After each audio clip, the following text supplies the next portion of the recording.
Portis Media.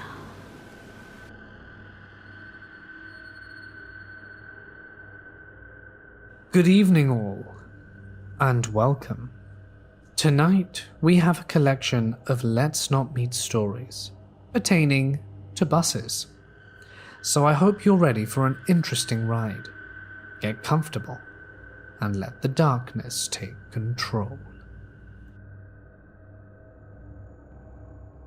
I'm an average-looking girl, a bit overweight, which for my country makes me really undesirable. For this reason, I'm not used to guys hitting on me, or even considering it a possible occurrence. You can say that I'm usually the man in our group. You know, the girl that looks after every other friend when they're drinking, and if a guy's being rude or harassing someone, I'm the one who will shut him down. I don't know why I took on this role. Probably because my friends are way too naive and nice. Anyway, I'm like that when I talk to strangers when I'm alone. I always try to be helpful to people if they look confused or ask me directions or something. On this particular night, I was going home from school. My high school is in the city center and I take the bus home, since the buses get overcrowded during peak hours and I really hate being between the crowds of people. I normally wait an extra 30 minutes to an hour to catch the bus. This night, I walked to another bus stop around 5 stops away, before the one to my school, so that I can kill time and take an empty bus. It was dark, and I was the only one at that stop. I don't usually have a problem with going out alone late at night, as I don't have the bad assault drilled into me. So I'm minding my own business when this guy of about 45 to 50 give or take comes up to me. He has this very friendly face and smile, so I don't think anything of it. He asks me something and then I realize he's Turkish. I tell him I don't understand, so he uses basic Bulgarian words he knows, and I somehow understand that he's asking for directions. Of course I try my best to explain, and after I feel like he understood, I expect him to stop talking to me. But no, he sat disturbingly close and began talking to me again in Turkish. I try to be polite and ignore him as best I can while nodding my head and smiling, looking at the timetable. For some reason this guy starts asking me for my phone number. At that moment, I realize that this guy's definitely not a lost foreigner. I shut him down, saying I don't have a phone. Don't ask why I thought that was going to work. And I finally give him a combination of random digits. He says something to me in Turkish again, and then the worst thing happened. I'm looking at the timetable, and it says the bus will be coming in 1 minute. I'm praying for him to not try and call the number, but he does, and he shows me and asks why my phone isn't ringing. My stomach flipped, and I tried to think of something fast. Then I remembered that I have my old Motorola in my bag. I usually brought it to school to give it to teachers who collected phones during class, as I liked playing games on it. Fortunately, the battery was very dead, so I just pretended that that's the reason the call wasn't going through. I see this guy tries to argue, but at that moment the bus arrives and I slip on. I sit on the seat behind the driver as always, and after 10 minutes I get this strange feeling. I felt as if I were being watched. So I look around, but since I'm at the front, I can't exactly see everything. Luckily our buses have this huge mirror on the inside that shows the whole bus. I look into that, and I see him. He's sitting on the very last seat, legs clearly visible, and I start to panic. I'm unsure if he's following me or not, but I'm a very cautious person, so I try not to ignore this. I start checking for him at every stop and he's still there. I get paranoid and say, screw it, get off the bus, and the stop was at our local mall, and luckily it operated until 10 p.m. I go into the mall, and to see if he'd follow, and if he did I'd sneak out. As you can imagine, he left the bus the moment I did, once he saw me leaving, of course. You have to understand that in my town almost no one goes out after 9 p.m, so the mall is close to empty. I look around thinking of ways to try and vanish, but there's just none. The mall is a huge open space with 3 floors, and it's practically empty. I'd be spotted anywhere. Now, you probably might be thinking I could have just called security, but no. In Bulgaria, we don't do that. That literally never even crossed my mind. If this event would have taken place today instead of 2014, perhaps I would have known better and actually asked someone. But anyway, the security wasn't even around if I wanted them to be, and I do the most logical thing I can and decide to utilize the knowledge I had acquired in the previous week. You see, the mall had a cool corridor system behind the stores. It was completely unmarked by any signs, and if you didn't know where you were going, you'd probably get lost because it's just endless white corridors that lead to empty rooms for storage and other stuff. Well, me being an avid anime fan, loved going through these corridors and pretending I'm a ninja from Naruto on a mission. 16-year-old me, am I right? So I can proudly say that I learned the right path to the back stairway of the mall, because I'm smart and obsessed with the idea of being a spy. I thought I'd lure this creepy guy into the corridors and then just go from the back end of the mall. I firstly entered H&M and pretended to look around just to see if he was really stalking me. He didn't even try to hide. He just followed around. He stood outside the store, staring, maybe inching towards it, pretending like he was going to go in. I got really scared for a second, but then remembered I'm like the best 007 agent out there and continued walking around the mall, finally entered the corridors and booked it to the staircase. I ran out and didn't stop running for 2 buses. I tried looking back, but there was no one there. So at that moment I proudly decided that I was the hero I always thought I was and went home. Today, being a 21-year-old grown-up, I just think how stupid that is, and how I'd probably be 10 times as scared today than I was back then. I hope it never comes to that. I have a lot of creepy things that have happened to me, and perhaps I'll share the rest at another point. This happened back in the 1980s, when I was an older teen, perhaps 19. I was living in Louisville at the time and was taking a bus to a shopping mall. I loved taking this bus to this particular mall. The mall was considered a more high-end mall in a nice neighborhood. It was rarely very crowded. I'd get an iced coffee drink. This was before there were really any coffee shops to sit in. You just had to kind of stumble upon a sweet shop that happened to serve coffee drinks and had tables. And I liked to sit and read and drink. I liked this bus because it was almost nearly empty. And it was the long bus ride, about half an hour, so I had half an hour to stare out the window and just contemplate the world. So one day I got the bus as usual. There were maybe 3 other people on it, all seemingly innocuous and a little elderly. I didn't pay much attention to them. I sat in the middle part of the bus where the windows were especially wide and proceeded to space out and stare out, lost in my own thoughts. I didn't know what made me look up. We were about halfway there when for some reason I looked up at a smaller, older man at the front of the bus in the handicap section. He was wearing a pale yellow polo shirt. I then did a double take, or maybe just stared because I couldn't figure out what he was doing. At first, it looked like he was holding something under his shirt, or fiddling with something over his shirt. I was especially naive at the time and just didn't understand what was going on, but it looked a bit strange. And then he was kind of petting it, and I was like, no, what? Like I said, I was young and naive, and it took me a while to figure it out. Then I saw a wet spot form on his shirt, and I quickly turned back to the window and began really intently looking out.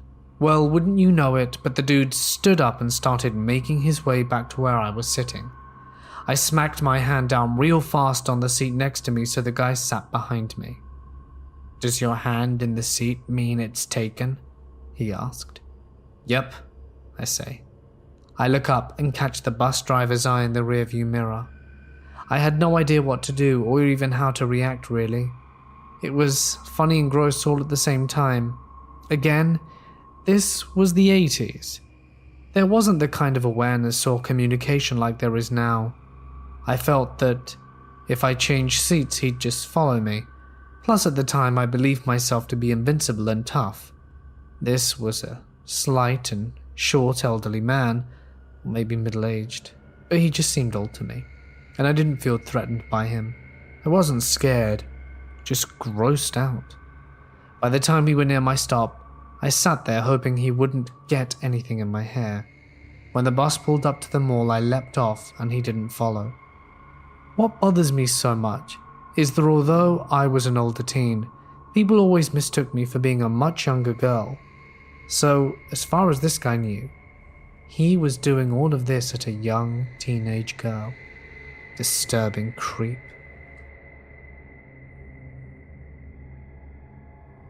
During 2015, I moved to New York City with my family from Chile, and my then boyfriend came over to visit me. We were both 18 years old at the time, and our first language was Spanish. We had basically made it our goal to visit most of New York City, including the non-touristy places, off the beaten path places and stuff. So one day we decide to go to the only borough we've not been to, Staten Island. We cross over the ferry and hop on the bus to South Beach at around noon. We spend the whole afternoon on the beach chatting, taking pictures and such, and walking along the beach in the direction of the ferry terminal. As it starts to get dark, my mum calls me and tells me to come home as soon as possible as she's getting worried. So, slightly pissed at the fun being over, we decide to wait for the bus because we thought it would take less than walking. We waited for a really long time until one finally showed up and we took it. By this point it was already dark, but the bus seemed alright to me. Normal people on it going about their business. We were sitting at the front behind the driver on a row of seats. Then I'm just at my phone looking at Google Maps to not miss our stop, speaking to my boyfriend in Spanish. When suddenly he says in hushed tones that something is off. He got a weird feeling about the bus. He got my full attention now because he's not someone to have an intuition or anything of the sort. He tells me to look at the man in front of us and that he's holding a flip phone. At this point I'm really confused because I don't see the problem. Then I look up, trying to not make it obvious we're talking about him, and I see this dude in front of me. He's looking straight at me, sitting with his legs wide open on the opposite row, fiddling with the flip phone between his legs, staring at me with a really creepy smile on his face, as if we knew we were speaking about him, and I was gonna look up, and he knew we were scared. My boyfriend very quietly and in Spanish then said to me that the dude had been texting back and forth on this phone, constantly exchanging looks with another dude that sat on the back of the bus, who was also on his phone texting.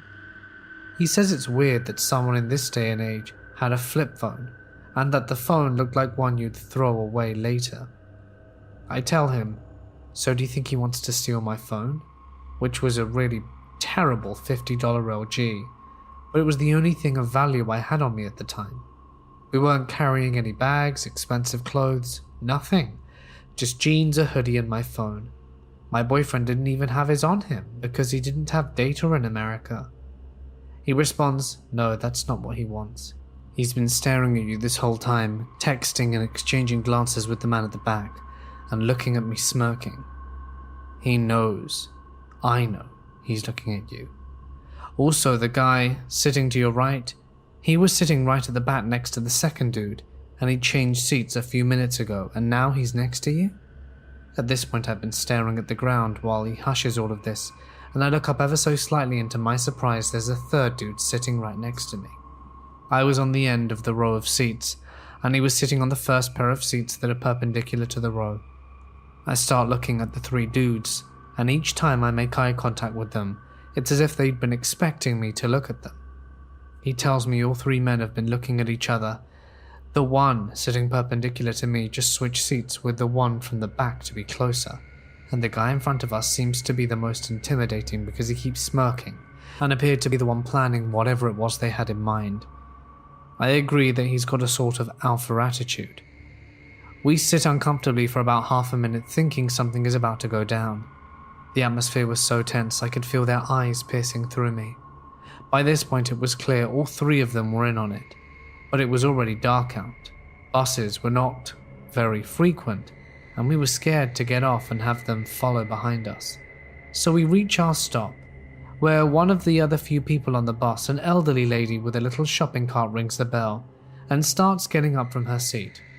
We then decide to stay really still and just run off the bus when she steps off.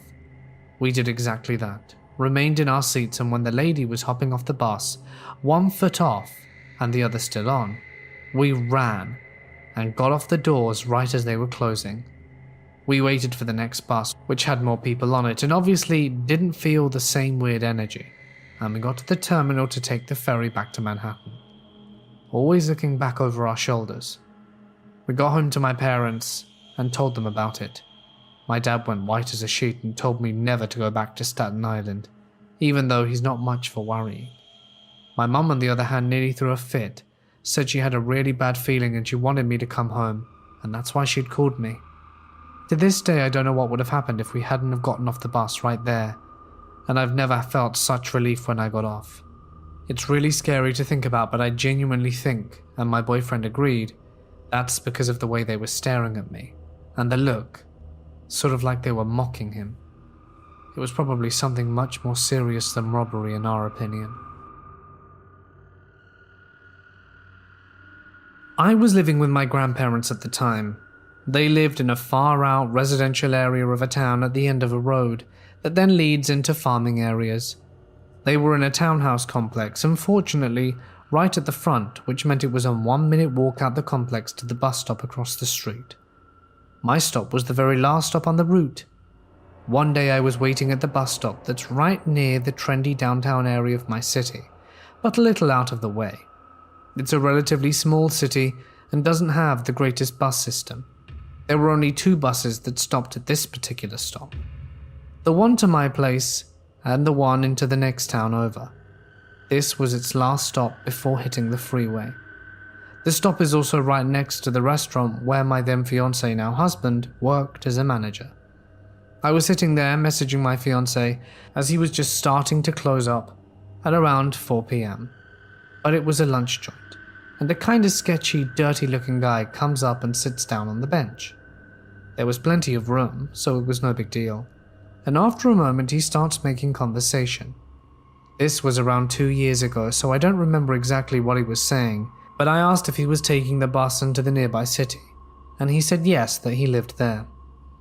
The whole time he was there, he was almost comically manspreading, with one leg up on the bench, proudly displaying his crotch. I ignored this and politely responded to him when necessary, while messaging my fiancé. Then the bus arrives, the creepy guy gets on. This is not the bus to the nearby town, and I'm a little weirded out at this point and mention it to my fiancé in my messages. I was sitting at the back, and he is sitting at the very front, but turned all the way around so that he was facing me, staring. Ah, hell no. The bus goes through some residential areas and then makes a brief stop at a little mall strip, and then just houses, from there until the end. I'm messaging my fiancé and getting more and more creeped out, as he does nothing but look at me when I'm not watching. We hit the strip mall, and he does not get off. Now I'm freaking out. There's nowhere else for him to go. I message my fiancé and tell him this, and he immediately calls me, says to act normal, and he's coming to meet me at the bus stop, and to not get off anywhere else, and to not interact with him. My husband is now a security guard and going into policing, so he takes these situations quite seriously. I'm somewhat loudly responding, "Okay, yeah, I'll see you there, babe, bye." The creepy guy immediately turns around and faces the front. I spent the next 5 minutes anxiously thinking of what I'll do if he isn't there when I arrive at my stop. I can't just go into my house if he gets off the bus, he'll know where I live. We come around the corner to the very last stop and the guy hasn't gotten off. He's very intentionally facing as far away from me as possible. I get off the bus just as my fiancé pulls up, and this dude does not. This is the last stop and the bus is now going on the reverse route. This guy was following me. My fiancé ended up walking me to my door, checking the house and making sure everything was locked up until my grandparents got home. I was pretty shaken, and he went back to finish work closing up, but then came back later. All in all, I'm lucky to have a husband who took me seriously, and I'm not sure what would have happened if I had not gotten that call from him that he was coming. My school district provides free busing to students from kindergarten through to 8th grade. I've been riding the public bus for 2 years now as I'm a sophomore, a 16-year-old female, and haven't gotten my driver's license yet. The public bus is open to anyone who can pay, but usually there is a designated one for students, just because of the timing with school's release and bus routes. Once you get on the bus, it makes its regular stops and then stops at a central station, so naturally you transfer. At the start of the school year, I had no problem taking the bus before. The previous year was pretty average, not many problems aside from the occasional drug bust at the station, but nothing too intense. Nothing that happened to me anyway. Now I took a single transfer bus to my house, meaning I took 2 buses in the afternoon to get home. One bus was majority students, and the other was typically random people from the city. You usually got a couple of people going to or from work, maybe students, a parent or two, and the occasional addict. On one particular autumn day, I got the bus, and it was unusually empty. Usually I'm one of the first people on, but first in a long queue of people. Today the line was about 5 people versus the usual 15 plus. I got on the bus, taking the window seat, placing my bag on the outer seat. I know it's inconsiderate to do so, but I figured that the bag was empty enough that if someone really wanted to sit, I could move it. Because of stories my parents' friends have told me, I was skeptical of most people trying to sit beside me if they didn't look my age. It really can't be avoided on public transport. Almost immediately after I took my seat, a 6th person enters, a man, older, and definitely appeared drunk. He walked over to me and asked to sit next to me, gesturing me to move my bag. If I were using my common sense, I would have said no. However, I have a problem telling people no when others are around, and garnered a few glances from the other people on the bus, but no one really commented on how it was odd to sit next to someone when there was an extensive amount of seating on the bus. He could have sat on his own, but decided to sit next to me. Despite having my hood over my head and my earbuds in, the man tried to strike up a conversation. It started off with, "I'm a man of God. I'd never hurt a woman. There's no need to be nervous, man." I could tell he was genuinely trying to be reassuring, although I knew I didn't look scared. Probably just uncomfortable, maybe even a little antsy. I'd just give a nod, and maybe a polite remark or two. A few more people had gotten on the bus, and one man in particular seemed to think that it was odd some old guy was sitting next to me and talking to me when it was clearly making me uncomfortable. "Hey man, there are plenty of seats over there, why don't you move?" The man replied, saying something vague like, "I have a bad back, the pain will flare up." The man who had the question gave me a glance, as if to ask, "You good?" but otherwise dropped it. The bus had left by now, and we were at the 3rd stop. The man who had asked if I was alright was long gone, and the guy began to talk again. My seat buddy had been babbling all manner of incoherent things, and I just stared out the window, and then he turned to me and said, "I've never attacked anyone," and I just kind of stared at him. Why are you supposed to say that? I kind of laughed it off before he repeats the words, and then he rolled up his sleeve, which revealed a fair amount of scars and scratches, and what I could only assume were injection sites. "I've never laid a hand on a woman," he said. "This girl scratched my arm up and I just let her do it. It's wrong to hurt women." I laughed at him again, saying it was good that he respected, and he nodded, took my return of speech as an invitation to carry on talking. It was all weird about respecting women, how the Bible said that people who were good to women would get their rewards in heaven, and then asked me where I was getting off. I shrugged and said my stop was coming up. That was probably a mistake. He began asking me about my street names, which street I was getting off at, Maple or Oak, and Did I know where Pine was? Could I walk him to Pine Street? Things that I wouldn't do. I pulled out my phone and messaged a friend, saying that I was sitting next to someone rather strange on the bus and asking if I should get off early. As if he realized what I was doing, the man stopped. "I told you I'm a nice guy. I never hurt a woman, never." I said that I was glad he was nice, and dropped it. I began humming, hoping that he understood that I was listening to music, and that we were done talking. He tried to initiate more conversation, and out of paranoia, I pulled the string to get off. "Oh, is this your stop? I was hoping you'd come down with me to Pine." I had laughed and just said I had to go, and he touched my hand and asked if I sold weed. I said no, thinking it was a very strange question. This earned me a nod, and the comment, "See you soon." The comment was odd, but I had really brushed it off, more preoccupied with all the reassurances, the comments about never hurting a woman, about having never fought back and being a godly man. It just still felt wrong. I had texted two of my closest friends at the time, Jessica and Hector, and both agreed that it was strange, and I was glad that I'd gotten off the bus earlier than my stop. I had about a 10-minute walk to my house in the rain, but it felt a hell of a lot safer than being on that bus. Fast forward about a week, there were a lot of metal pipes in my backyard because we were cleaning out the basement of our, admittedly, very old house. The people who had owned it before never fully moved out and left behind a fair amount of metal, which my parents were wishing to take to the junkyard and get paid off for.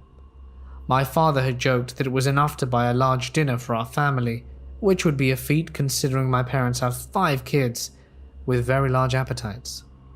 I was home alone with 3 of my siblings, the youngest of the 3. I was cold out, and the others were upstairs watching TV. I was sitting in the dining room on my computer, and then I heard my dog bark. Instinctively, I checked the front yard, but there had to be something there. Or someone. Perhaps it was a passerby, but there was no one there. As if forgetting about the backyard entirely, I brushed it off. However, my dog was not easily satisfied and continued to bark, now at the back windows. I had to drag my lazy ass across the house to peer into the backyard, and that's when I saw the dude from the bus. He was there, piling the rusted pipes into a trailer attached to his bike. He didn't seem to notice me or my dog watching from the window despite all the noise. It was almost methodical the way he shoveled the pipes into his tiny trailer. I didn't know what to do. I could yell, but he would know I was home alone. Why would I be calling out to some guy robbing me? I didn't want to put me or my siblings in danger, not to mention the pipe could potentially be a weapon. So I simply hooked up the dog and prepared to go outside and confront him.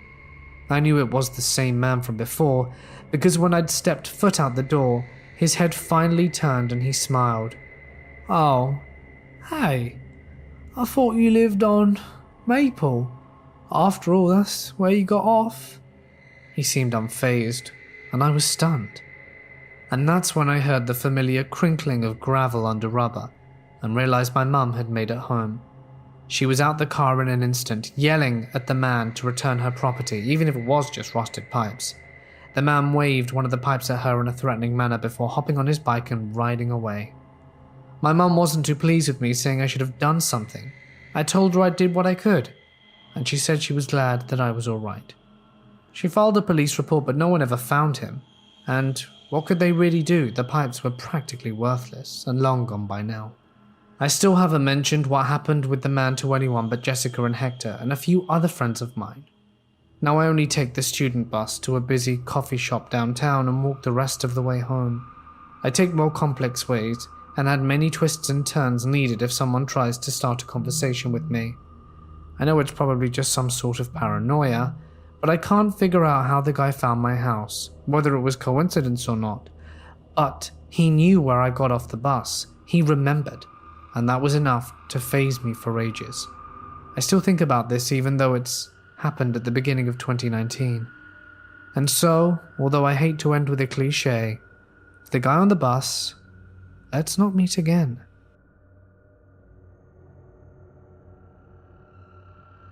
I'm a female in my late 20s, but look young for my age. I'm 5 foot admittedly on the plumper side, mixed race, and was in work-appropriate shorts and shirt. For a number of reasons, I take the bus to and from work, and today was no exception, thanks to the pandemic. The ones I use run every hour, so I've changed from taking 2 buses to just one and walking the rest of the way. It started off fine, but thanks to progressively worse situations culminating in what happened today, I'm rethinking my commute. The first time I saw him was this morning on my way to work. I had just gotten off the bus and was walking towards the crosswalk, passing small stores and parking areas as usual. For context, I have clinical anxiety, and to keep myself calm when I'm traveling to and from work, I have earbuds playing music, so I didn't just hear the specifics of what he was saying. At first, I ignored the shouting, figuring someone was upset the shops were still closed, but it kept on going as I got closer, so I turned off my music in case something was off. Spoilers, it was. The shouting came from a man young enough to not have noticeable grey in his long dark brown hair and beard, most likely homeless and not wearing a mask. If he were dirty or greasy with holes or stains in his clothes, I couldn't tell, because I was so focused on getting to work with time to spare. When I turned my music off, I realized he was shouting at me, calling me a birch as I passed him, telling me to keep going, like I just insulted his mother. I've been told not to engage with someone who seems mentally unstable, so not wanting to aggravate him more, I stayed quiet. He kept shouting as I got further and further away, even as I went to the other side of the street, with me keeping my music off in case he opted to follow me, not looking back until I couldn't hear him anymore. I would have chalked it up to a weird encounter had it been a one-time thing, but things got worse when work was over, and I was heading towards the bus stop that would take me home again. Again, earbuds were in, music playing. This time my legs were bordering on torment for being on my feet for hours. Gotta love retail. As I got closer to the stop, I noticed someone was still there. I brushed it off, hoping it wasn't another pothead talking to himself or a guy who didn't know about being in the middle of a pandemic. Nope, it was worse. It was the shouting guy from this morning, still shouting. Even without my anxiety, I was scared. I didn't have a lot of options, and I'll admit that I picked one that wasn't the best. I turned my music off once again and kept walking to the bus stop, figuring he would let me pass as last time. Nope. In the hours that passed, he had claimed the bus stop and didn't want anyone else there. I was a foot away from it when he got close and started calling me a birch again, and some other colourful names, and this was his bus stop, pointed behind me to turn around and go back. I didn't think he would get close enough to feel his spittle hit my face, threatening to break my sunglasses as he stood in front of me, moving left and right when I did to avoid him. While this was going on, a woman and her wheelchair-bound son, someone I've seen around, was coming out of the McDonald's beside the stop. The son was noticeably special needs and was moaning at the man's loud shouting. He then directed his insults at the son, which made the moaning louder. On one hand, I wanted to kick him below the belt and stand my ground as he cried on the sidewalk. On the other, I'm too passive, shocked, and desperate to avoid conflict of any sort. So I took several steps away from the man, keeping quiet and trying to think of what to do. Enter the hero of this tale, the guy with a dog and who I assume was his daughter. I remember him asking me if the man was keeping me from the bus. I didn't say anything, not sure why, but it could have been the protective measure. I might have noted, but I'm not sure. The guy confronted the shouting man, who had no intent on leaving. The guy passes the dog's leash to the girl before shoving the man in the chest. The fight, or whatever it was, lasted for a few seconds before the shouting man turned around and walked away. The situation ended with the trio walking away, the woman and son leaving and me sitting down until the bus arrived 2 minutes later, and the shouting man far from us all. I'm safe now at home, shock worn off as well as the heart-racing panic of the situation. Needless to say, I never want to meet Shouting Man again, but I want to give thanks to the guy who drove him away. My university campus is spread and scattered through the city, which means that the uni bus itself is free of charge, but you have to show your student ID to the driver in order to ride. so by that logic, no random person is supposed to get in. The study campus is at the center of the city. At the time of this happening, I was staying with my then boyfriend, who was living in a dorm away from the city center. This is the same dorm where the buses resided, and was the only one in which was spread into different blocks like a village. This was 2016. It was my last night out with my course mates, as we were due to graduate later in the year. We had finished all our assessments at this point, and were waiting for our dissertation grades. By the time everyone was queuing up to go to the nightclubs, I decided to call it a night, since the pre-drinks and Cards Against Humanity games had taken it out on me. I was slightly drunk and hungry, so I said goodbye to my friends and went to the kebab shop to pick up something for myself and the then boyfriend for dinner. Then I went to the bus stop. As soon as I jumped on the bus, I noticed a small, skinny guy with messy blonde hair sitting there. I thought nothing of it, and went to sit upstairs in the front seats.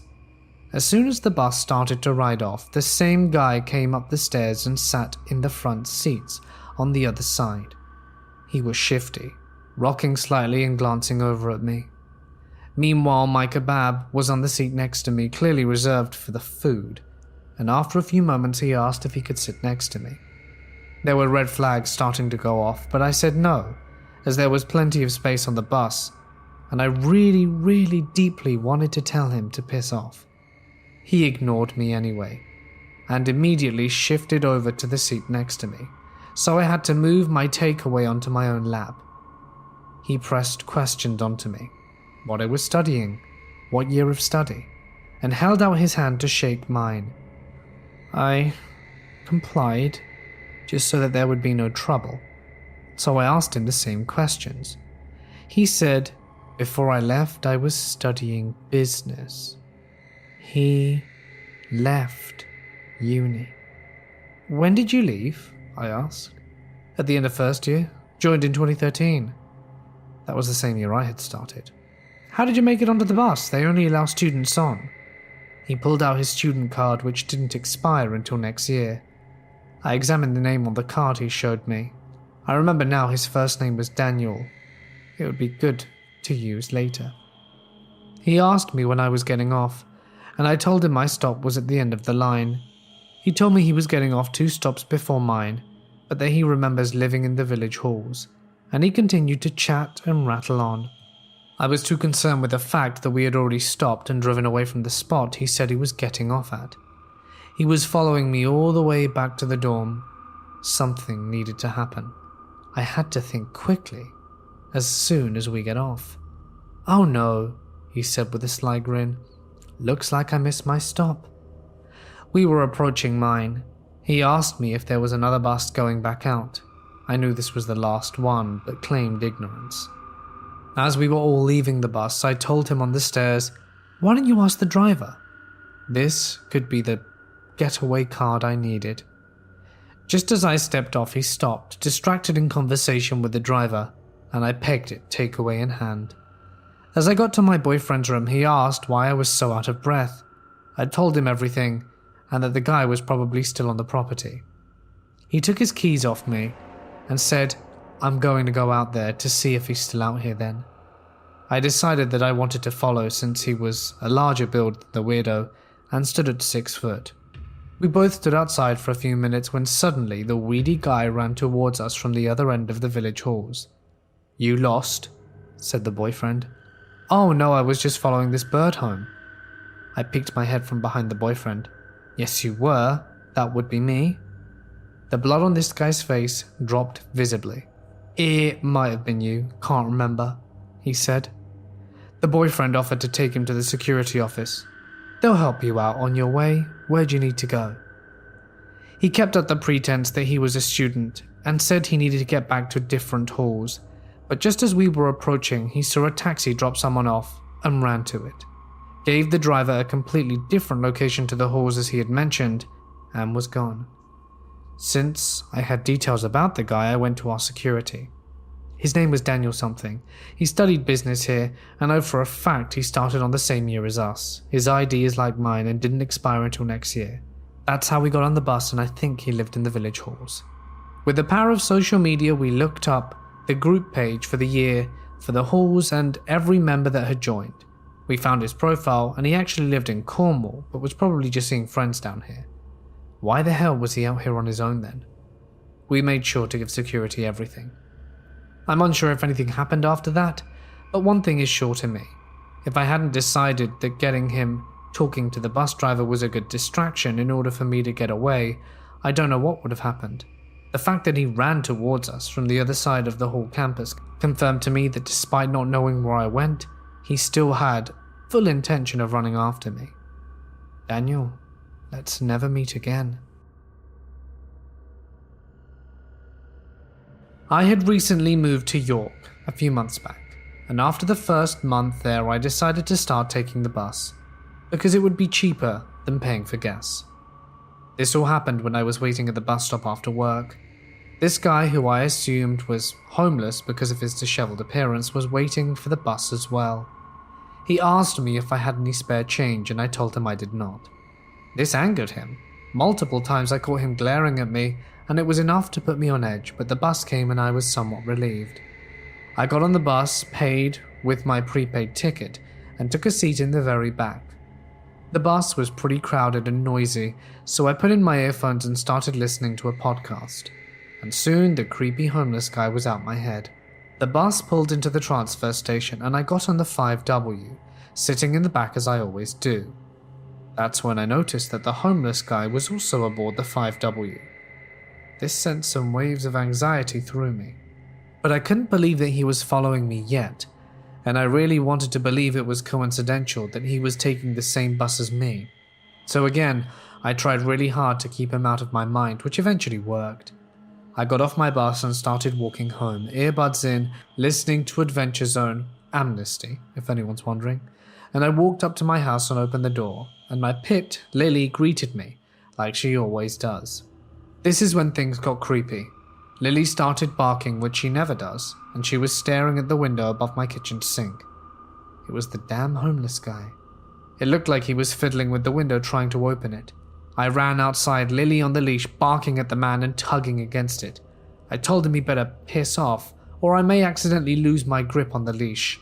He took the hint and left, and I haven't seen him since, not even at the bus stop. I considered calling the police, but there's honestly not much to tell.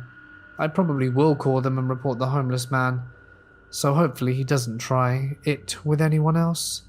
Thank you, Lily, for saving the day. Dogs are the best. Hey guys, it's Mort here, and thank you so much for listening. I'm not gonna lie, this video has been probably one of the most challenging videos to make. You see, a video usually takes about an hour to record, the usual hiccups. But today, Premiere Pro decided to freeze. So I had to close it and open it and close it and open it, and every time I tried to record more, the project file would just be unresponsive. I would assume probably a lot of you don't know what I'm talking about. It's basically the recording and editing software I use to make these videos. And even though it is the most updated 2020 version of Premiere Pro with cloud integration features and everything, it is still misbehaving. And I don't really know why, and I'm finding it very annoying. Now, as some of you might be aware, my computer recently nearly died. It's actually in the repair shop right now. So, in the meantime, I'm using this, well, not old machine, but this other machine that my wife has. And the thing is, if you guys know computer stuff, it's got a hard drive installed. It's got two hard drives, a 1 terabyte and a 100 gig one. The 100 gig one is the one allocated for the operating system. So Windows whatever it is, 10 I think. Is it still 10? I can't remember. Point being, what brand is this? Dell. The guys at Dell were like, it'd be a good idea to have everything saved on the really miniature drive. So I've had to manually go in and tell everything, hey, don't save in the mini drive because there's no room. Save on the 1 tera drive. But the computer, I think, still uses, even though I've installed it on the D drive, the bigger drive, still, I think maybe somewhere it uses the smaller drive and that's what slows it down and makes it freeze. I don't know. This is really irritating, guys. I might need to, because I think my laptop is done, the other one, and it was getting slow to begin with. I think I might need to go buy a laptop tomorrow. This is just unacceptable now. I can't spend 2 hours recording a 48-minute video. I can't do it. It should only take one. So yes, it's been a pain, but I hope you guys enjoyed it because it was really challenging to make this video. And halfway through, I'm gonna be honest, I genuinely did think of just packing it in and saying, you know what, this video's not happening, no video today, but you know, I still did it. So I'm proud of myself for getting it out there. Sorry for the rant at the end. But there you go, you know, tech troubles are part of everyday life, I suppose, every once in a while. I'll let you know tomorrow if I got a new machine. I'll make that decision with my wife later, because you know they're quite expensive.